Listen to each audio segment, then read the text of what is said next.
সকালবেলা উঠলাম, এই যে বিছনায় কালকে রান্না করছি, খাইতে দেয় না, নিজেও খায় না, আমাকেও খাইতে দেয় না। আমি বলে বেশি বেশি করে, আমার কথা কোনো গায়েও লাগে না।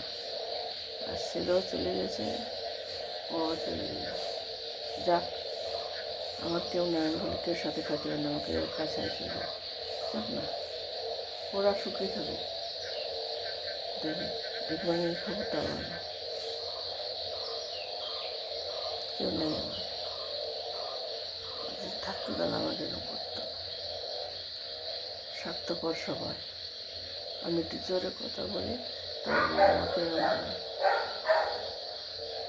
থাক, সবাই ভালো থাকুক। আমার কষ্টটা আমি বুঝি, কেউ নেই আমার।